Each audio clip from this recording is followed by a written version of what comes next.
Say sadhu, sadhu, sadhu. So, dear Dharma practitioners, the life we spend,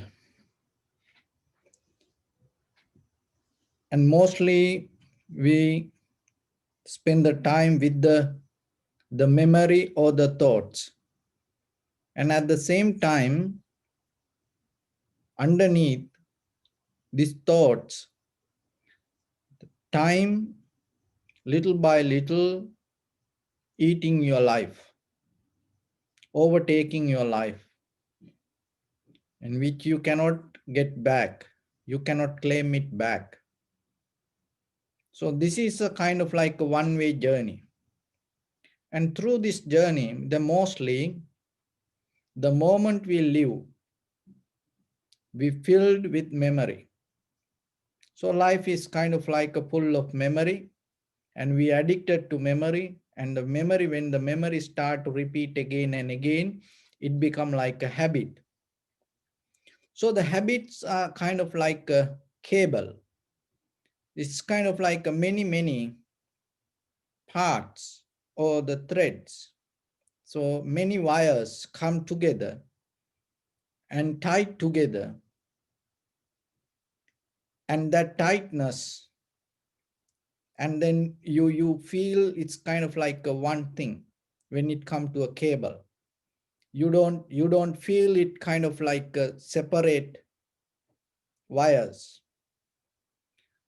So it brings us the comfort, and once it tangle with the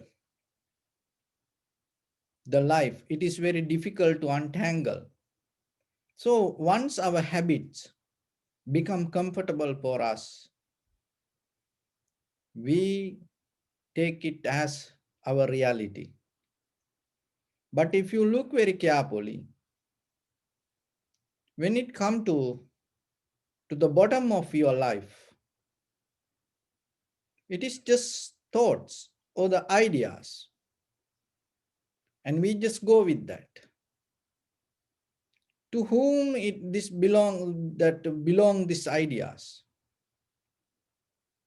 And we think it is self or the me or the I am. But if it is if the ideas belong to you, why the ideas change according to the time and the space?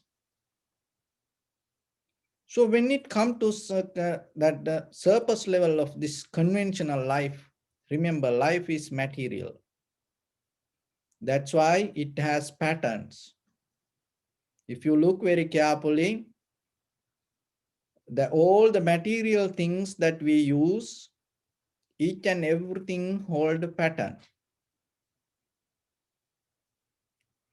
So when it comes to our life also, if you develop a pattern, if you have a pattern,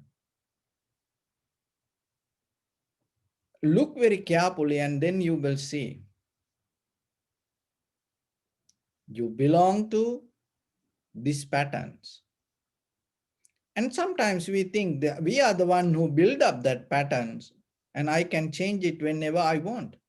But if you look very carefully, sometimes it is very difficult for you to get out of the pattern. So how this pattern becomes so strong then? Why the patterns overtake that our time and the space and our consciousness? Because the patterns governed by the mental formations or the sanskara or the phenomena.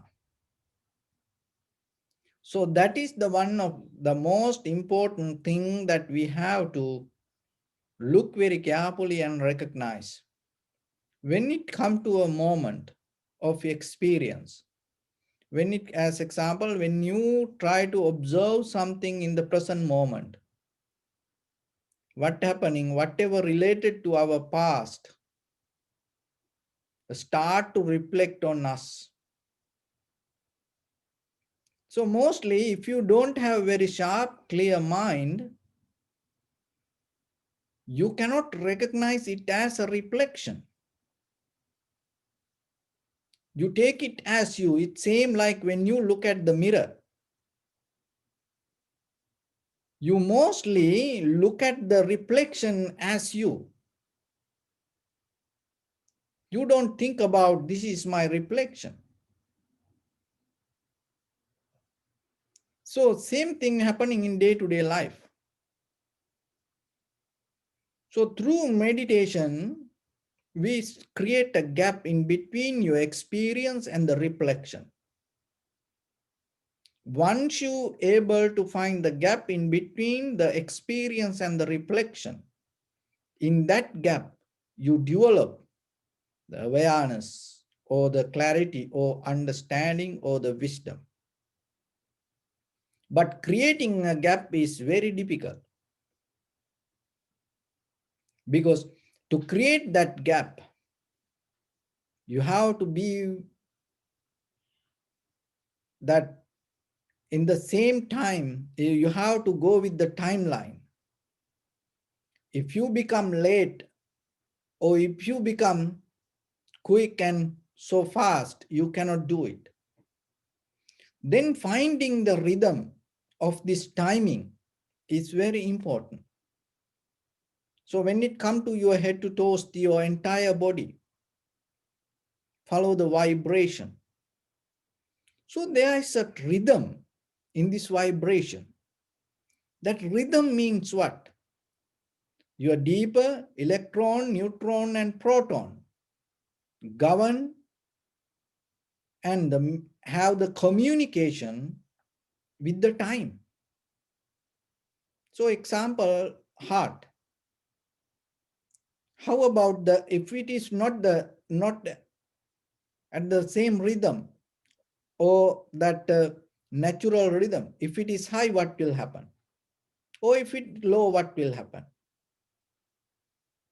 Then effect for your entire bodies and entire your system.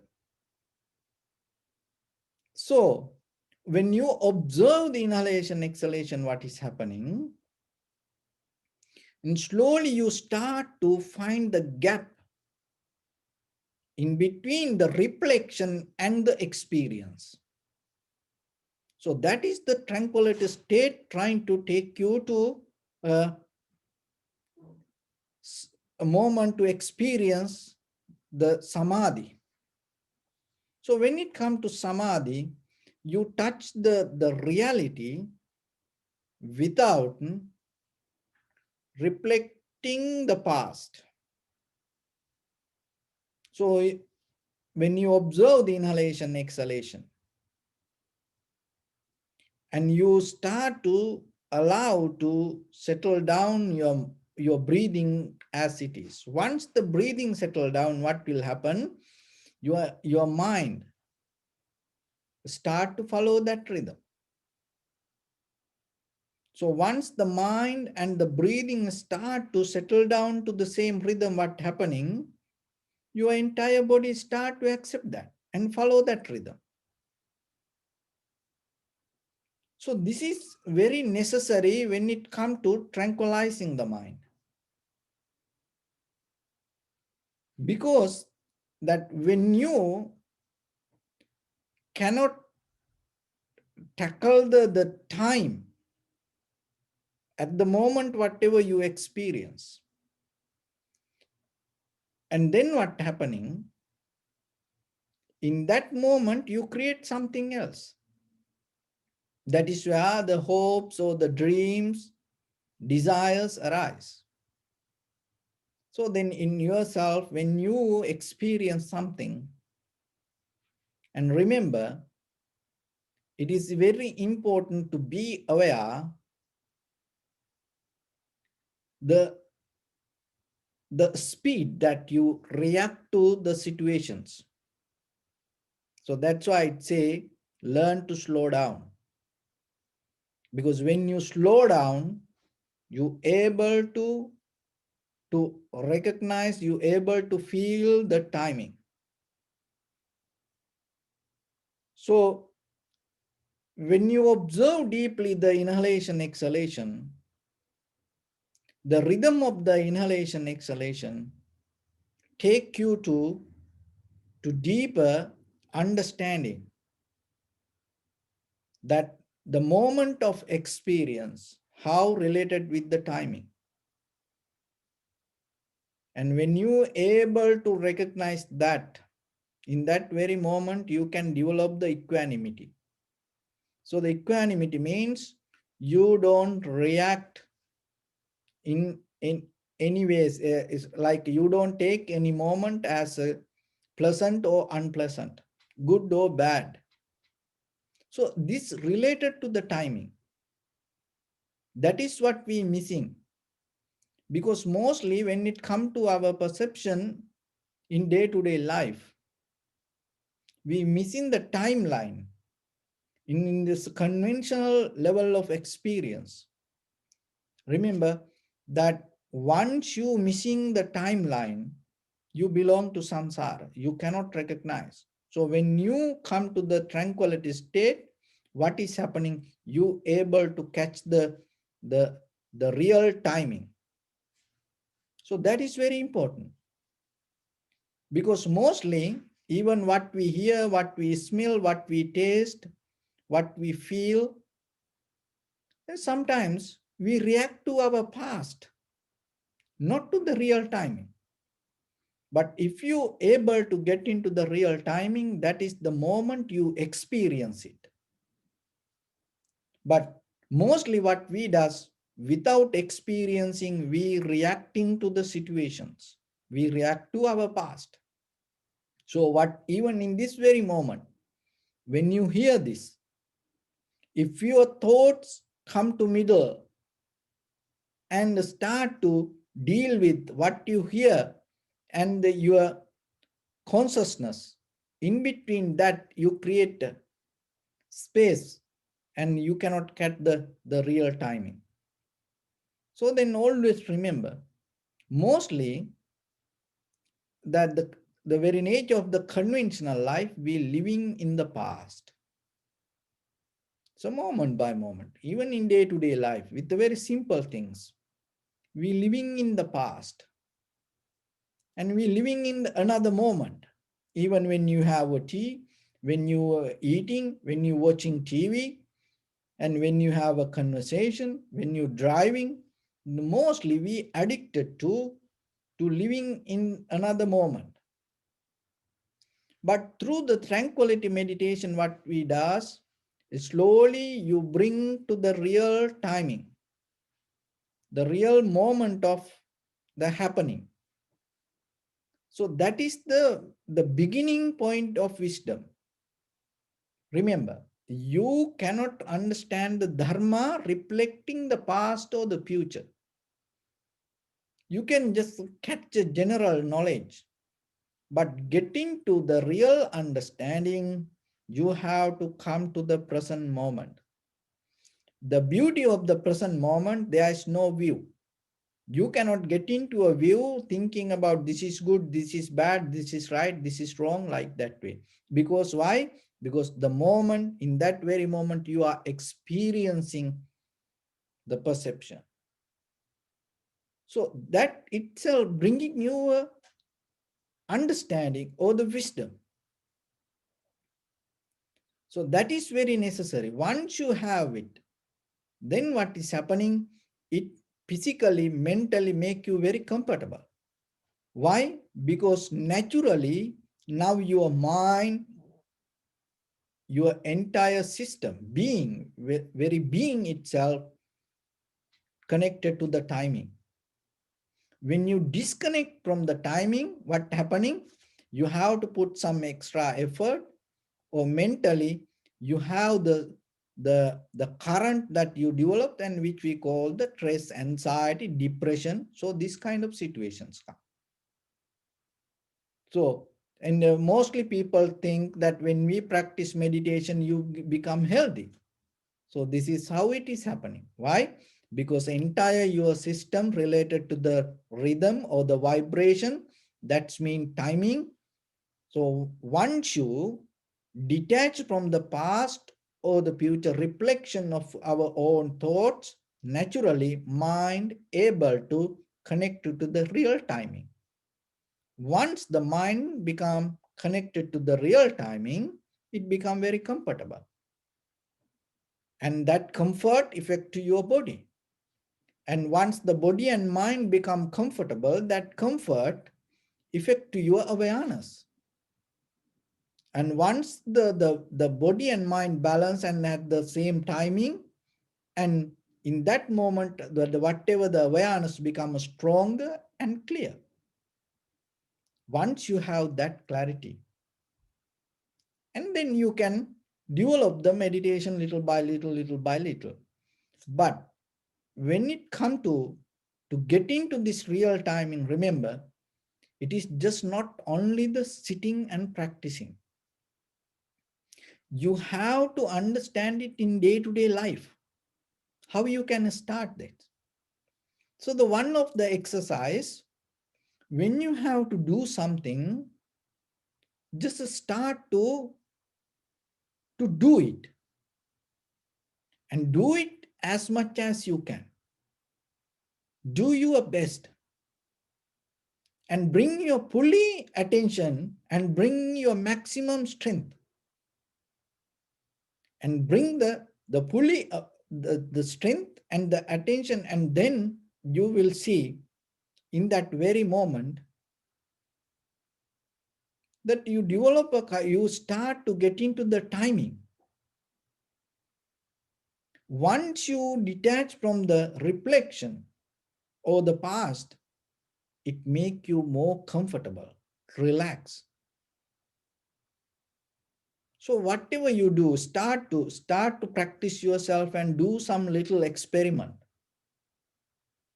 But mostly sometimes what happening, when we try to do something, we try to reflect on something and start to experience something else.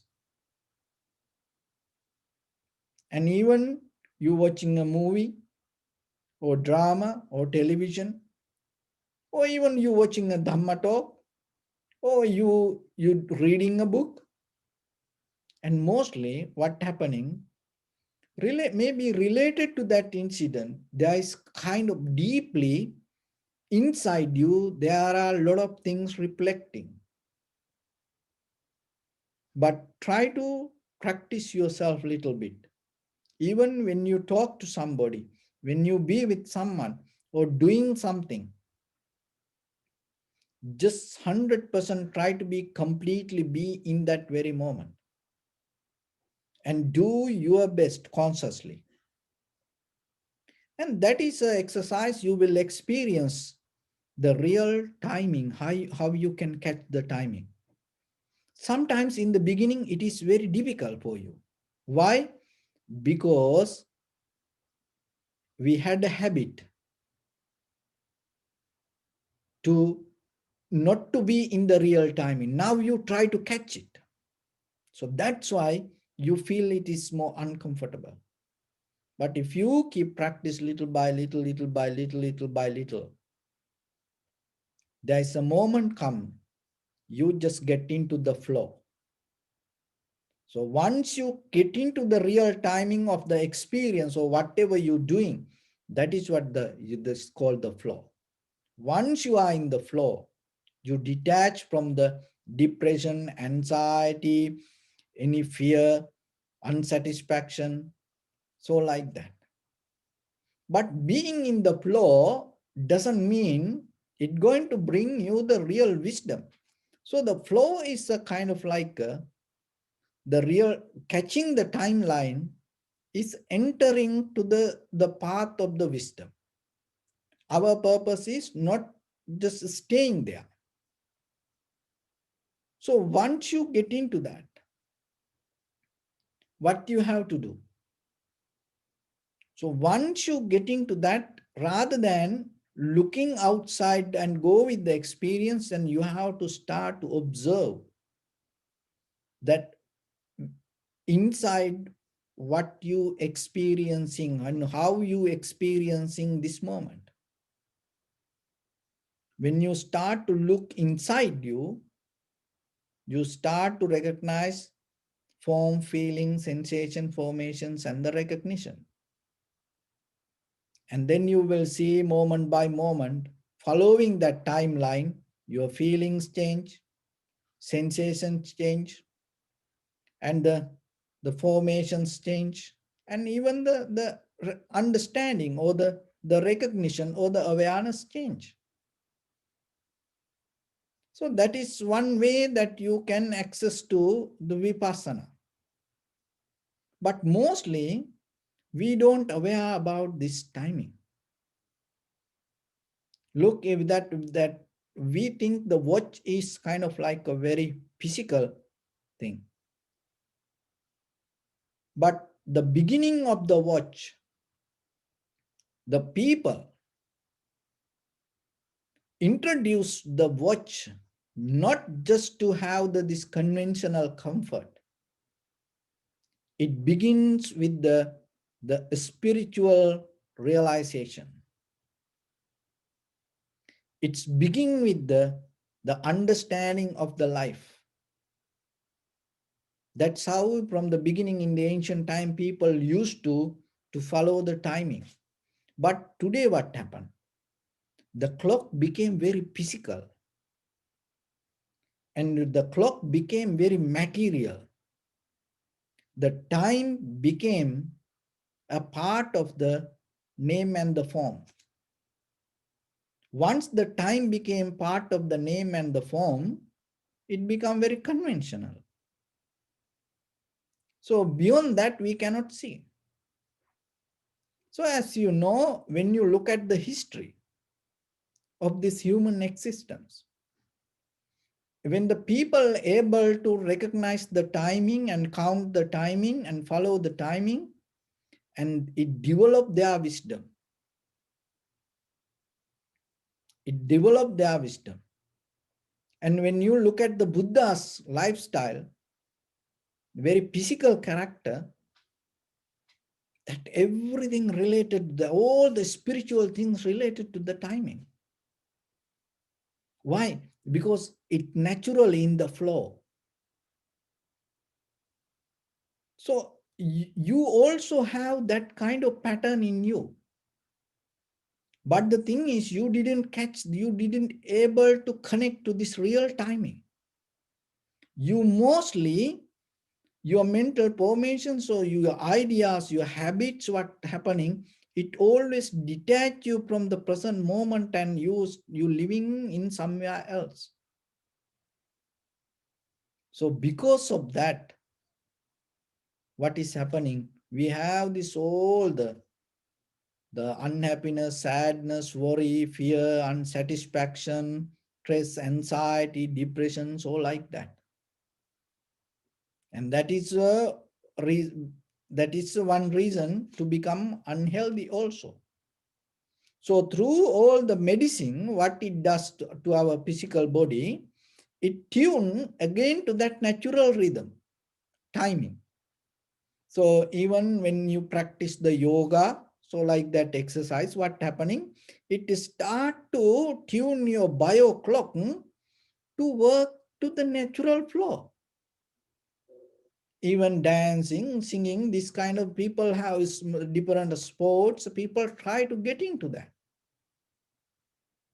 But it is a more physical way. But when you're able to mentally catch this flow, it's totally going to be different. So then remember, in day-to-day life, so whatever you do, while you're doing it, look yourself, are you tuned to the timing? Are you tuned to the flow? Because once you able to get into that, your mind come to point to have the equanimity. In that moment, no greed or the hatred. And that is the beginning of the awareness, which called sati sampajanya or clear comprehension or direct perception. So once you have it, And it will uplift your understanding to recognize how the change happening. Because the change itself means I will take you from another direction now. When you see the change mean you see the timing. When you recognize the change, that's mean you recognize the timing. But you're not going to calculate it. But physically, we more stuck with the clock, with the numbers and this calculating. And that's why we cannot go beyond it. So have you seen there are certain, some watch and that it move without stopping. It's like moving. There are some clock that it show the time like tick, tick, tick, tick like that, moving. Stop, little second, 1 second stop, and then jump, 1 second stop. But there are some clocks. There's no stop. It's moving. It's moving. So if you are able to look that,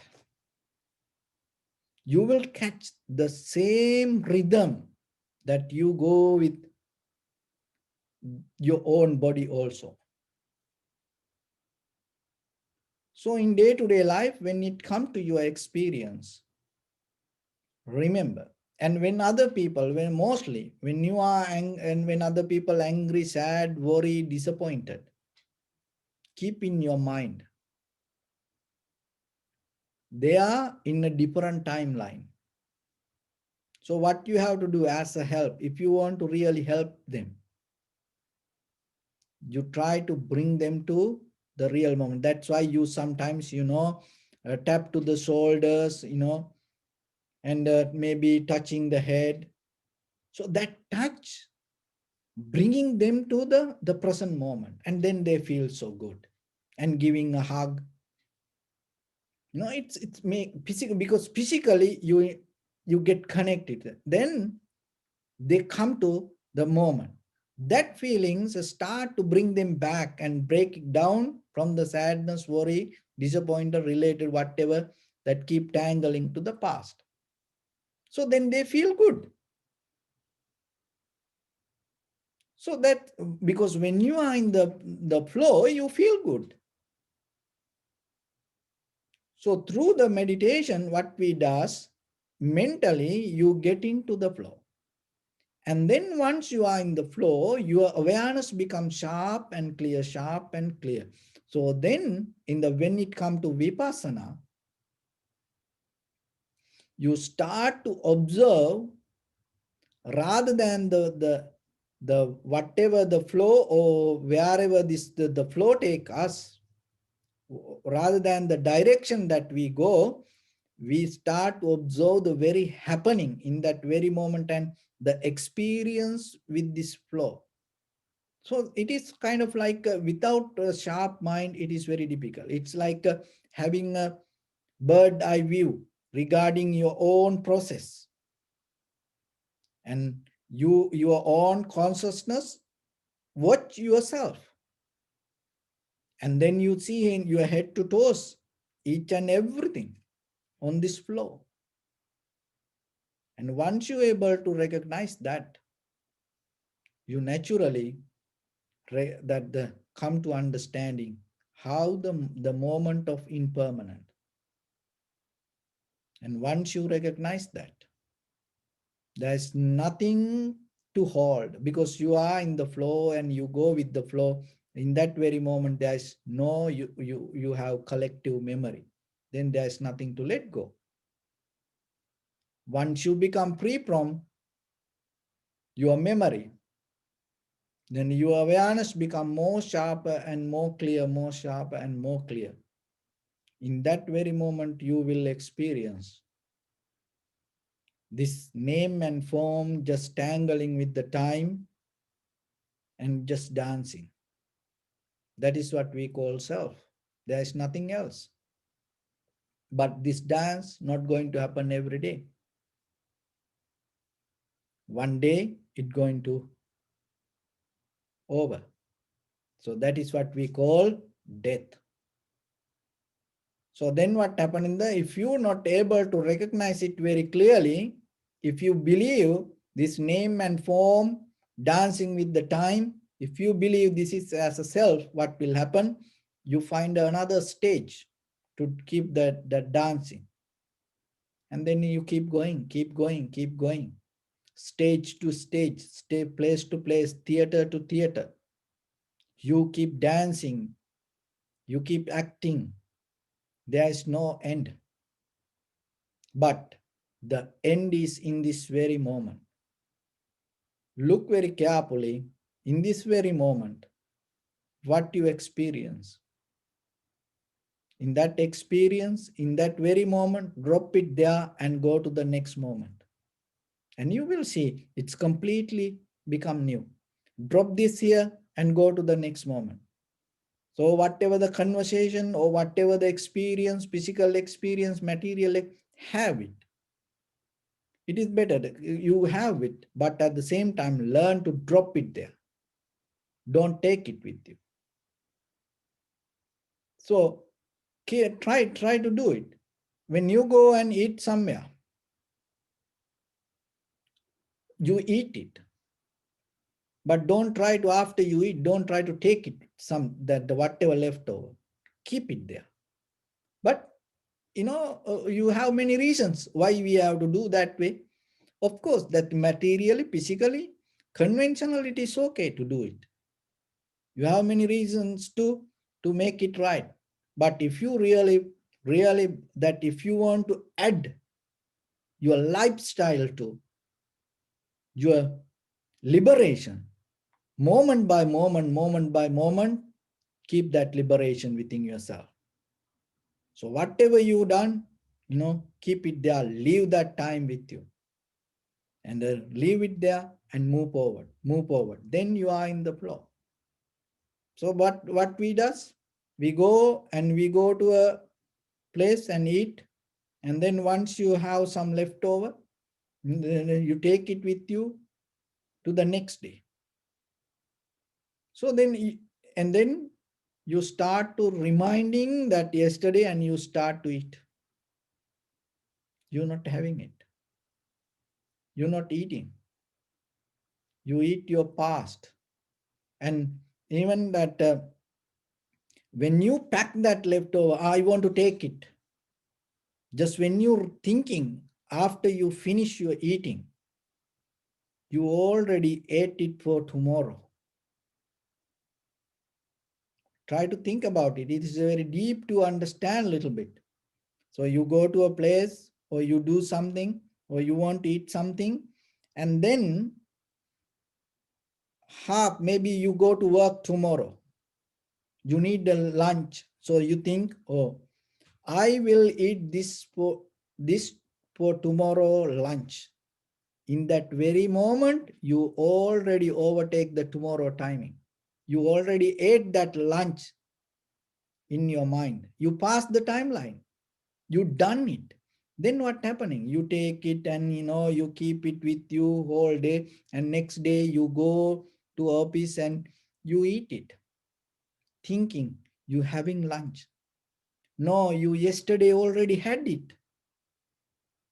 See how the flow break down? So like that, when you look your life, it is very rare that we living in the moment, the real timing. So meditation is, the breathing is the best to catch it. Be with the breathing. Because it happening at the very moment, you cannot experience the breathing in the past or the future. So this is the entrance to the wisdom. So observe and follow the inhalation, exhalation. That's mean you get into the real timing. In that very moment, no fear, no anxiety, no depression. In that very moment, you are completely healthy. So in that very moment, your awareness becomes sharp and clear. So in that clarity, you are able to develop the awareness and to see impermanent and unsatisfactory nature and selflessness. This all every day that we experience, there's nothing that you can add. Only thing is you start to recognize the timing. Once you see it, that is the moment your liberation happens. So then in day-to-day life, be mindful, be aware, and try to add little by little things to your life. Whatever you experience, learn to drop it there, move forward with empty mind. So before it come to empty mind, move forward with the empty hand. So try it. You will see how difficult it is. Why? Because we develop the system from the samsara. That's why even you die with the one single thought, in your backpack, in that one single thought, you take this everything as memory. That is where we become comfortable with the samsara. Don't do it. There is another way to live. There is another beautiful way to experience this life. That's mean without memory, just experiencing the moment. That is what the real timing. Not you looking at the watch. You try to help, you get the help out of the machine to see the timing. There is a way mentally you can catch the timing. There is a way that you experience the timing. And that is where you are understanding how this time can liberate you. So practice yourself and try little by little in day-to-day life, whatever the situation happen, rather than pointing out to the situation, be aware with the moment and the flow. Keep that flow, and you will see there is something you're going to get. That something is will show you the liberation in this existence. So with that, I bless upon everyone with this good practice. May all of you be well, happy and peaceful. May no harm come to you. May no difficulties come to you. May no problems come to you. May you also have the patience, courage, understanding, and determination to meet and overcome inevitable difficulties in your life. During this time period, may everyone stay healthy and safe. And finally, may all of you attain supreme bliss of Nibbana. Sabbityo vajjantu sabbarogo vinasatu mate bhavatantarayo sukhi digayuko bhava. Ittavata cha ammi sampadang punya sampadang sabbe deva anumodantu sabba sampatti siddhya. Sabbe bhutanumodantu sabba sampatti siddhya. Sabbe sattanumodantu sabba sampatti siddhya. Idam me punya kammang asavakkaya vahang hotu sabba dukkha pamuncatu. Bless you.